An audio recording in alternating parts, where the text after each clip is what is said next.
Welcome back to Louisiana. I am Samuel, and today I am actually super excited for the video that we're going to be filming because it's going to be a little bit different from what I normally film. And when I say a little bit different, it's actually not. Or is it? So yep, today's video is going to be a little bit about tech. It's going to be a little different, but it's not going to be an ordinary tech video. It's still going to have a fun Louisiana twist. And back to Samuel. So yes, as Samuel from the Parallel Universe said, we are going to be filming a little bit of a tech video today, but it's not going to be an ordinary tech video at all. So whether you like tech videos or whether you don't like tech videos, I still think you're going to enjoy this video. So stick around and find out. But first, let's decide what we're going to be doing today. Yeehaw! Dude, you're Louisiana Samuel. You can't film a good tech video. You don't know I can't film a good tech video. You're gonna have to wait around and find out. Dude, you're Louisiana Samuel. Like, you can't film a good tech video. Alright, I'll film one and I bet it's gonna be good. Yeah, but it's... Just ignore what the other guy said. I don't know what's wrong with him. I can definitely film a tech video if I want to. But what we're gonna be talking about today is that this right here is an iPhone. If you don't know it, an iPhone is capable of filming 4K 60 frame per second video. The camera I'm filming on right now is a Canon G7x, which is capable of filming 1080p 60 frame per second video. And before those numbers confuse you a little bit, let me explain. 1080p and 4K both refer to resolutions. 1080p is also known as HD, or high definition, and that is somewhat the standard of video at this point. But 4K is rapidly taking over, and 4K video has about 4 times as much data as a standard high definition video does. So this video today is gonna be in 4K, even though some parts of it are gonna be scaled up to match that. So, there's a little more to a camera than just the resolution it can film at. We're going to be comparing every aspect of these cameras and deciding which camera is better if an iPhone is a capable beast for a Canon camera to tackle. So, let's get into the comparison. Now is the moment everyone's been waiting for. I am finally recording a 4K 60 frame per second video. This is what it looks like, and just to clarify, this audio is not coming from in the device. This is from an external mic that I'm using throughout the entire video, just for a little more uniformness. Yes, that was a cool word. I hope you enjoyed it. So, this is what the video looks like, and directly out of the camera, there is a little natural bokeh. This is not edited. This is just what the f-stop of the camera looks like. There is some background blurring. It looks really good, but it's not quite as much as you get with an actual lens on the Canon G7x, which I'm going to swap to right now. Boom! Wow, okay, so this is how much background separation you can get filming on the Canon G7x. And yes, I am slightly zoomed in just because that's an advantage I can get from this camera. But as you can see, the background is extremely out of focus and it looks really, really sharp. It makes me look crisper, makes the foreground look crisper, and the video looks a little more professional with that added bokeh. So let's go on to the next comparison.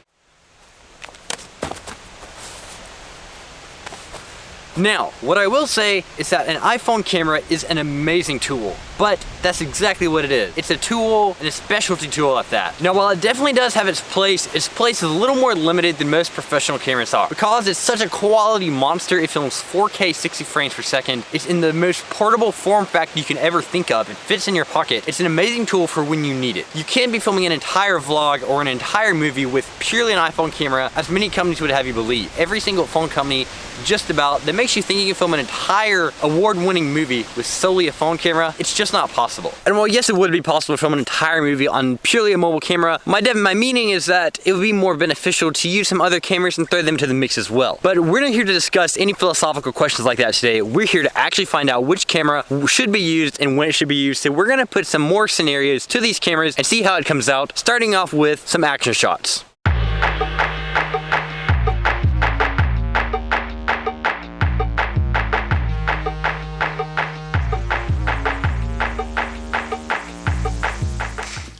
Now yes, I am aware that this was a little bit of a biased comparison because of course one camera can film in 240 frames per second and my G7X can only film 60 frames per second at a max, but I do think it's an interesting comparison, further proving my point that a mobile camera is a little bit of a specialty tool. It's really good at a couple things, but it's not that great at everything. This camera right here, however, is a whole lot better at everything else. One of the advantages filming in 4K has is there's so much more flexibility in post-production. Now the deal is when you film in 4K, you have, like I said, 4 times as much data in the output image. So when you're editing that video, you can do just about 4 times as much stuff than you can to regular old 1080p video. Now I could go on and make this huge, long, drawn-out video about which camera is better and why, and honestly that video just belongs in the trash, because if you can't see which video is better, then you don't really get understanding for it. So what I'm gonna do is I'm gonna film a little short short cinematic B-roll sequence with each camera, one with the Canon, one with the iPhone, and actually show you the differences and the strengths and the weaknesses of each camera so you can make a decision for yourself about when you should use these cameras and what their place is. And then after that, we're gonna do a Louisiana test to really find out the winner. Definitely stick around for that. So here comes the little cinematic sequences.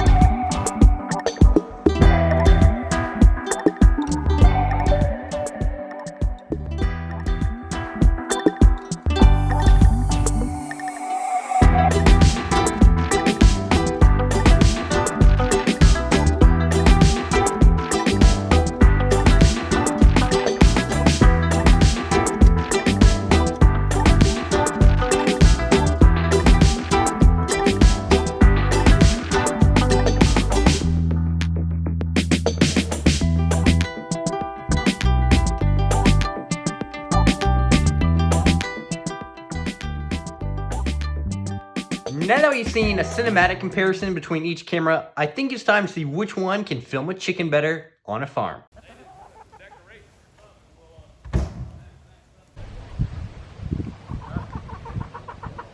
So here are my overall final thoughts. I definitely did learn a lot about what mobile cameras are capable of, and it was really eye-opening to me about some of the times where using a phone camera can really benefit a video. And I hope you learned the same thing. And one thing I will finish out by saying is that the iPhone is super responsive. Obviously, a big deal of its development goes straight towards the software, which is less of a focus on professional cameras. So just touching everything, it does exactly what you want, exactly when you want it to, which isn't always the case with an analog camera, and it's just the way it is, but it is really nice to use. It's a better user experience overall, and I think that's a really noticeable thing. If you're trying to film something quick and it's super high quality with maybe one of those specialty features, and you pull out your phone and you film exactly what you want, and you have more flexibility later. But if you want something with a little different feel to it, if you want the bokeh, if you want the zoom, if you want the quality that comes from an analog camera, well then that's what you use. And of course, there is a lot more stuff to a camera than that. The analog cameras, of course, have a larger sensor, but there is just so many aspects to a video that I think if you don't use a phone to film some of your videos now,